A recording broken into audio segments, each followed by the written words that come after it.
माझी मैत्रीण handloom साड्यांच्या fashion शोमध्ये सहभागी झाली होती. म्हणजे स्पर्धाच होती ती. तर मी आपली तिच्यासोबत गेले होते. स्पर्धा पार पडली, बक्षीस समारंभ झाला. तिला काही बक्षीस मिळालं नाही. मग येताना ती नुसती तणतणत होती, की आजकाल सगळीकडे असंच झालंय, नुसती पार्शालिटी असते.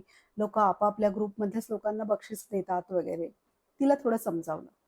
नंतर क्षणभर विचार केला, की ही पार्शालिटी, अन्याय, योग्य व्यक्तीची निवड न करता भलत्याच कुणाची तरी निवड होणं किंवा योग्य व्यक्तीवर अन्याय होणं, निकषांना बाजूला सारून आपल्याला हव्या त्याच माणसांना बक्षीस देणं, हे सगळ्या क्षेत्रात होतं. काही अपवाद मात्र आहेतच. म्हणजे तिथे अजिबात पार्शालिटी चालूच शकत नाही. म्हणजे तो मनात विचार आला, बघा, सगळीकडे अन्याय, पार्शालिटी हे सगळं होत असेल. पण आपल्या सृष्टीमध्ये मात्र असं अजिबात होणार नाही. सृष्टीचे जे नियम आहेत ते सगळ्यांना सारखेच लागू आहेत.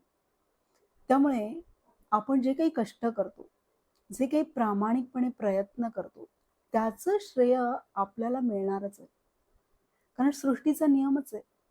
तुम्ही जे काही करताय तेच तुम्हाला मिळणार. इथे अजिबात भेदभाव नाही. त्यामुळे नेहमीच चांगलीच कर्म करा. त्याचं फळ आपल्याला कधी ना कधी आणि कशा ना कशाच्या रूपात मिळणारच आहे.